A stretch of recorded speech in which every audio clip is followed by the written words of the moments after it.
Hello friends, good business ideas in Telugu YouTube ఛానల్కి స్వాగతం. Friends, మన ఛానల్ గురించి మీ అందరికీ తెలుసు. మన ఛానల్ పెట్టిన ఉద్దేశం కూడా మీకు తెలుసు. ప్రతి వ్యక్తి ఎదగాలి, ఏదో ఒక రంగంలో రాణించాలనే ఉద్దేశం మీదనే మనం ఈ ఛానల్ ప్రారంభించాము. అందులో భాగంగా రకరకాల వ్యాపారాలు తెలియజేస్తూ వస్తున్నాను. అలాగే స్వయం ఉపాధి అవకాశాలు ఉంటే వాటిని కూడా చెప్తున్నాను. వీడియో ఎవరికో కొంతమందికైనా ఉపయోగపడుతుంది. ఇప్పుడున్న సిచ్యువేషన్లో జనాలు చాలా తక్కువ చూసినా కూడా పర్వాలేదు ఫ్రెండ్స్. కాకపోతే ఒక్క వ్యక్తి అయినా అందిపుచ్చుకుంటాడనే ఉద్దేశం మీద నేను చేస్తూనే ఉన్నాను. ఇక్కడ ఎవరో చూడటం లేదని నేనేం మానుకోలేదు. గత 4-5 సంవత్సరాల నుంచి చేస్తూనే ఉన్నాను. వీడియో ఎంతమందికి ఒక్క వ్యక్తి ఒక వీడియోని నేను చేస్తే ఒక్క వ్యక్తి దాన్ని తనకు ఉపయోగపడుతుందని కనుక గ్రహించగలిగినా సరిపోతుందనే ఉద్దేశం మీద చేస్తున్నాను. ఫ్రెండ్స్, ఈరోజు మీరు ఏ వ్యాపారం ప్రారంభించండి, ఎక్కడైనా కానీ దాని గురించి తెలుసుకొని మీరు ప్రారంభించగలిగితే ఖచ్చితమైన విజయం మీకు వస్తుంది. ఈరోజు నేను కిచిడి పాయింట్ అంటే ఈరోజు బిర్యానీ సెంటర్లు చాలా ఉన్నాయి. ఇవన్నీ మార్కెట్లో మీరు హైదరాబాద్ తీసుకోండి, చెన్నై తీసుకోండి, ఎక్కడ చిన్న చిన్న టౌన్లలో కూడా ఈ నెంబర్ ఆఫ్ బిర్యానీ పాయింట్స్ ఉన్నాయి. కానీ కిచిడి మామూలు బాస్మతి రైసు అంటే ఈరోజు బాస్మతి రైస్తో మనకు బిర్యానీలు చేస్తున్నారు. అలా కాకుండా మనము సోనా మసూరి రైస్ అనేది మనకు మార్కెట్లో దొరుకుతూ ఉంటాయి. సోనా మసూరి రైస్ అంటే మామూలు మన ఇళ్లలో తినే రైసు. వీటితోటి మనము కొన్ని ఏరియాలో పలావ్ అంటుంటారు, కొన్ని ఏరియాలో కిచిడి అంటుంటారు. దీన్ని తయారు చేసి మనము ఎలా ఆదాయం సంపాదించాలి, దీన్ని ఎలా మార్కెటింగ్ చేసుకోవాలి అనే విషయాలు మాట్లాడుకుందాం. ఈరోజు దీని ఇన్వెస్ట్మెంట్ ఎంత అవుతుందయ్యా అంటే తక్కువలో తక్కువగా 5,000 రూపాయలు పెట్టుబడి వేసుకోండి. ఎందుకు 5,000 అవుతుందో కూడా మాట్లాడదాము. ఈరోజు మన ఇళ్ళల్లో ఒక 10 కేజీల ఉడికే డేక్షాలు ఉంటాయి. లేకపోతే ఒక 10 కేజీలు ఉడికే డేక్షాలు కొనుక్కోండి.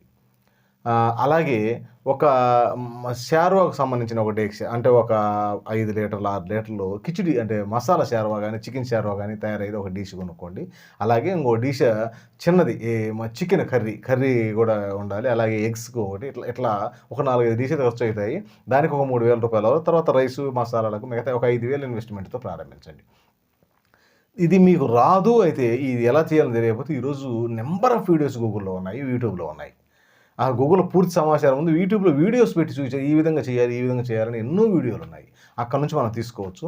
మీరు ఏ వ్యక్తి మీద ఆధారపడాల్సిన అవసరం లేదు. ఒక 10 కేజీల రైసు, ఒక 5 లీటర్ల షార్వా, అలాగే ఒక 30-40 కోడిగుడ్లు, ఒక కేజీన్నర చికెన్ కర్రీ ఇలా తయారు చేసుకోగలిగితే, ఎందుకంటే మన ఇళ్లలో ఇవి రెగ్యులర్ ఐటమ్ చేస్తూనే ఉంటాం.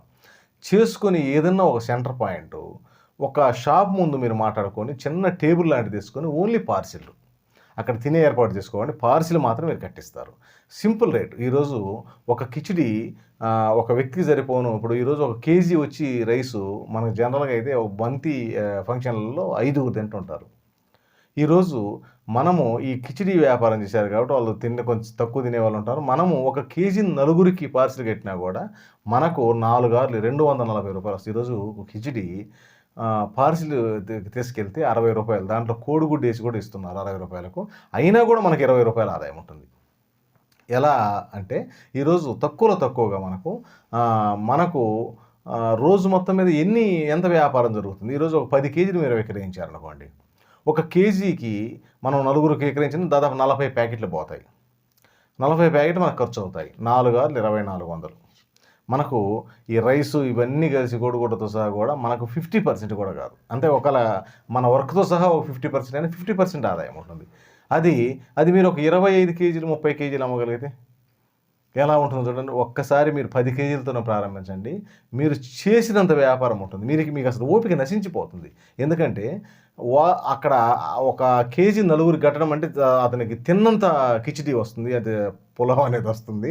అలాగే ఒక ఎగ్ ఇస్తారు, అంత షార్వా ఇస్తారు. ఒక అవసరం అనుకుంటే ఇంట్రెస్ట్ ఉన్న వ్యక్తికి చికెన్ కర్రీ కూడా గడిచుకెళ్తాడు. అంత వ్యాపారం ఉంటుంది కాబట్టి ఒక్క ప్రయత్నం చేయండి ఫ్రెండ్స్. ఆ విధంగా చేస్తే ప్రతిరోజు నేను తక్కువలో తక్కువగా 2,000 నుంచి ఒక 3,000 దాకా మిగులుతాయి అనుకుంటున్నాను, ఇంత ఏ సెంటర్లో అయినా కూడా. ఎందుకంటే ప్రాక్టికల్గా చేస్తున్న వ్యక్తిని గమనిస్తుంటాను నేను. వాళ్ళు ఒక 30 కేజీల బిర్యానీ అంటే ఈ మామూలుగా పలావ్ అమ్ముతూ ఉంటారు.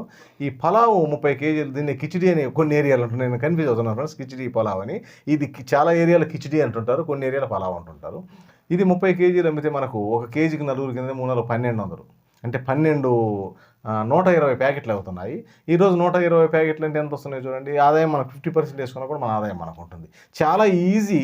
కాకపోతే ఏంటంటే తెలుసుకోవాలి ఎక్కడ ఇది రన్ అవుతుంది. మనం ఇంట్లో తయారు చేస్తాం, అన్నీ రెడీ చేసుకుంటాం. ఇది పెద్ద విషయం ఏం కాదు. మనం ఉదయాన్నే రెడీ చేసుకుంటే 10 గంటకల్లా రెడీ అయిపోతుంది. 11 గంటలకు మీరు ఎక్కడైతే మనం పెట్టుకోవాలనుకున్న ఆ ప్లేస్‌కి గాని, ఈరోజు చాలా చోట్ల పెద్ద పెద్ద షాపుల ముందు కొంచెం ఖాళీ ఉంటుంది. ఒక టేబుల్ ఏసుకునేది. అక్కడి నుంచి అక్కడ పార్సిల్ ఏర్పాటు చేసుకోండి. కొన్ని రోజులు కొత్తగా ఉంటుంది. ఎందుకంటే ఈరోజు కొన్ని రద్దీ ప్రదేశాల్లో చిన్న చిన్న షాప్ ముందు పెట్టుకుంటే అక్కడ తిరిగే వాళ్ళు మొత్తం మీరు చూస్తూ ఉంటారు. కిచిడి మీరు పార్సిల్ ఇస్తారు. ఒక్కసారి ట్రై చేయండి. వాళ్ళే వస్తారు. ఎందుకంటే రుచికి క్వాలిటీలో కాంప్రమైజ్ కావకండి, రుచి విషయంలో అస్సలు కాంప్రమైజ్ కాకుండా మనం ఇంట్లో తినటానికి ఎలా తయారు చేసుకుంటాం అలా తయారు చేసేటానికి అంత మనసు పెట్టి చేయండి. ఈరోజు చాలామంది ఏం చేస్తున్నారంటే ఈ పార్సిల్ కాడ ప్లాస్టిక్ కవర్ల పార్సిల్ కడుతూ ఉన్నారు. ఈరోజు నేను ఈ కిచిడి పాయింట్ ఈ వ్యాపారం చెప్పే వ్యక్తులు ప్రత్యేకంగా చెప్తున్నాను. మీరు ఆకుల్లో పార్సిల్ చేయండి. ఆకు లేకుండా అసలు పార్సిల్ చేయవాకండి. ఈరోజు మార్కెట్లో ఈ ప్లాస్టిక్ కవర్లో గుండా ఒక వ్యక్తి కస్టమర్ అనారోగ్యం పాలైతే మనకేమొస్తుంది? కస్టమర్ ఆరోగ్యంగా ఉంటే 10 సార్లు మన దగ్గరికి వచ్చి కొనుగోలు చేస్తాడు. అదే ప్లాస్టిక్ కవర్ వేసి మనం అమ్మడం వల్ల అనారోగ్యం పాలవుతాడు. అలాగే అవకాశం ఉంటే ఆకుల్లోనే ప్రయత్నం చేయండి. అవకాశం లేకపోతే ఈ ప్లాస్టిక్ కవర్ కాకుండా సిల్క్ కవర్ మార్కెట్లో దొరుకుతూ ఉంటుంది. అది వెండి కలర్లో ఉంటుంది. దాంతో ప్రయత్నం చేయండి. ఎక్కడ క్వాలిటీ విషయంలో కాంప్రమైజ్ కావకండి. అలాగే శుభ్రత విషయంలో కాంప్రమైజ్ కావకండి. అలాగే ఈరోజు ఒక వ్యక్తి మన దగ్గరికి రావాలంటే మన మాట తీరు ముఖ్యం. ఈరోజు మీరు చిన్న కిచిడి పాయింట్ పెట్టారు, కానీ మీరు మాట్లాడే మాట స్వీట్గా ఉంటే అతను ఎక్కడున్నా కూడా ఊరి చివరనున్నా లేదా 5 కిలోమీటర్ల దూరంలో ఉన్న 10 కిలోమీటర్ల దూరంలో మీరు గుర్తొస్తారు. ఎందుకంటే మీ బిహేవియర్ ఎలా ఉంది అతనికి అర్థమవుతుంది. మీ మాట తీరు ఎలా ఉందో అతను పట్టేయగలుగుతాడు. అంత అద్భుతంగా ఉంటుందన్నమాట మనం మాట్లాడే మాట. ఆ మాటను కానీ మనం కొంచెం కానీ కస్టమర్ కాడ స్వీట్గా మాట్లాడగలిగితే మన వ్యాపారం ప్రతిరోజు అభివృద్ధి చెందుతుంది. డే బై డే ఇంప్రూవ్ అవుతుంది. ఈరోజు చాలామంది అనుకుంటుంటారు ఈ వ్యాపారము ఒకరికి జరుగుతుంది, ఒకరికి జరగదు అనుకుంటుంటారు. ఒక్కొక్క వ్యక్తి మాట్లాడే తీరే కరెక్ట్గా ఉండదు. అతను ఏదేదో ఆలోచనలో ఉంటాడు. కస్టమర్ వచ్చినప్పుడు వల్గర్‌గా బిహేవ్ చేస్తూ ఉంటాడు. అలాగే కొంచెం ఏం మాట్లాడతాడో అతనికే తెలియదు. ఒక వ్యక్తి మన దగ్గరికి వచ్చినప్పుడు అతను ఏం మాట్లాడుతున్నాడో మనం వినగలిగి సమాధానం చెప్పినప్పుడు అద్భుతంగా ఉంటుంది. అసలు మీరు వినేది లేకుండా అతను ఏం అడక్కముందే మీరు ఒకళ్ళ కిచిడి రుచిగా ఉంటుందా అని అతను అడిగే లోపలే ఇంతకన్నా రుచిగా చేసేవాడు ఈ చుట్టుపక్కల లేడనే మాట అంటుంటారు చాలామంది. అలాగే అసలు మీకు నచ్చితే కాడ తీసుకోపోండి సార్ అనేవాళ్ళు కూడా అంటుంటారు. అందుకని అలా ఎప్పుడు చేయవాకండి. ఒక విలువ లేని వ్యక్తి, ఒక విజ్ఞత లేని వ్యక్తి, కస్టమర్తో మాట్లాడడం తెలియని వ్యక్తి ఈ వ్యాపారం పెట్టొద్దు. ఎందుకంటే మీరు పెట్టినా కూడా సక్సెస్ కాలేరు. లేదు నేను అద్భుతంగా మాట్లాడగలను, అలాగే కస్టమర్కు గౌరవం ఇవ్వగలనంటే మాత్రం మీరు ఎక్కడైనా ఈ మూల ఆ మూల లేదు, మీరు ఏ మూలలో ప్రారంభించండి ఫ్రెండ్స్, మీ వ్యాపారం రోజుకు పెరుగుతూనే ఉంటుంది. కాకపోతే కష్టం ఉంటుంది దీంట్లో. కష్టపడగలను అంటే మీ కష్టం అనేది మీరు తయారు చేసే కాడ ఉంటుంది. మీ ప్రవర్తన అనేది బజార్లో ఉంటుంది. కాబట్టి ప్రవర్తన వినయంగా ఉండేటట్టు చూసుకోండి. మీ కష్టాన్ని కనపడనివ్వకండి. క్వాలిటీ కనపడేటట్టు చూడండి. మీ వినయం కనపడేటట్టు చూడండి. మీ వ్యాపారం ఎలా ఉంటుందో మీరు ఒక్కసారి ప్రారంభించండి, మీకే తెలుస్తుంది. ఫ్రెండ్స్, వీడియో నచ్చితే లైక్ చేయండి. మీ ఫ్రెండ్స్కి ఒక్కరికైనా ఈ సమాచారం ఉపయోగపడుతుందని మీకు అనిపిస్తే ఈ వీడియోని ఒక్కరికైనా షేర్ చేయండి. Okay friends, thank you friends.